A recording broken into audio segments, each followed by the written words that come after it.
Good afternoon. This afternoon I'm going to read a book called The Lion Inside. And this book was suggested by William in Oak Class. So thank you, William, for suggesting this book.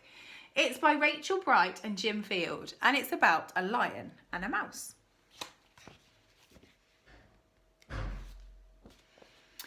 In a dry, dusty place where the sand sparkled gold stood a mighty flat rock, all craggy and old.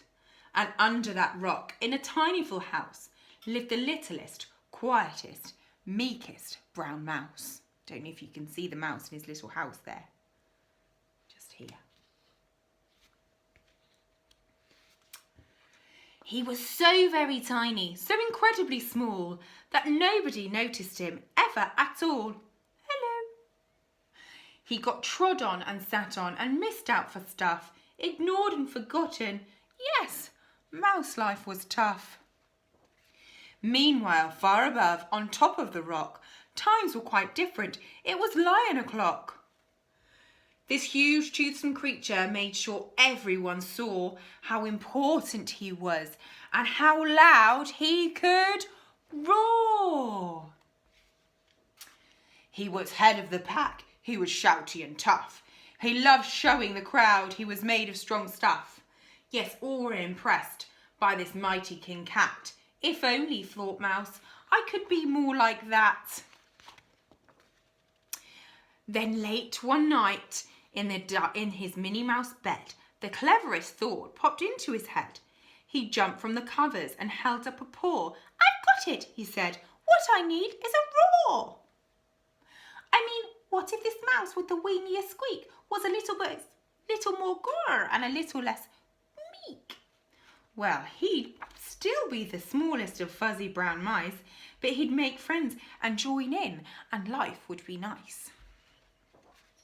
Yes, thought the mouse, I must find out how. I will learn to roar, and I will learn it now.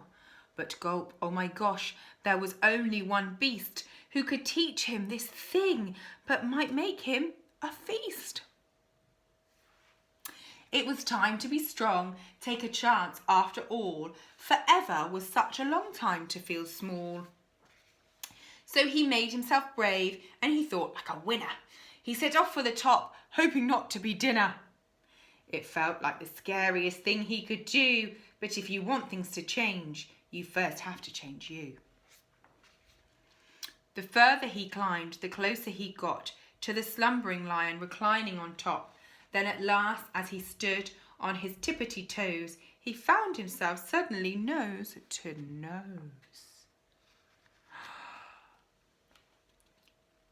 Pardon me. Wake up, Mr. Lion. You've got company. Squeak, Mr. Lion. What I come to you for is Squeak. Do you think you could teach me your roar? A silence befell that twinkling plain. Lion opened his eyes and puffed out his mane. Time slowed right down, why it felt like a week. Then he opened his mouth and let out a eek. The lion was shaking, his paws all a fumble. He was backing away with a scrambling tumble. Don't hurt me, he whispered. Oh, try to be nice. Well, my goodness, this lion was frightened of mice. Don't worry, Mouse peeped. I'm a friend, not a foe. Let's rock this together. We'll have fun, don't you know? That was a magical moment for sure, when Mouse didn't feel at all small anymore. He had found his true voice and learned to speak out. And for that you don't need to roar, to shout. And from that day always the two were a pair. They both liked that rock better, and now that rock was to share. The mouse, while still little, felt big in his head, and Lion, he still roared, but with laughter instead. Ha ha ha! Yes, that day they both learnt that no matter your size, we all have a mouse and a lion inside. What a lovely story. I really, really enjoyed that.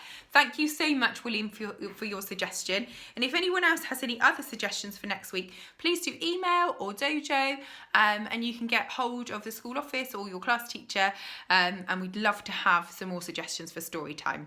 Thank you.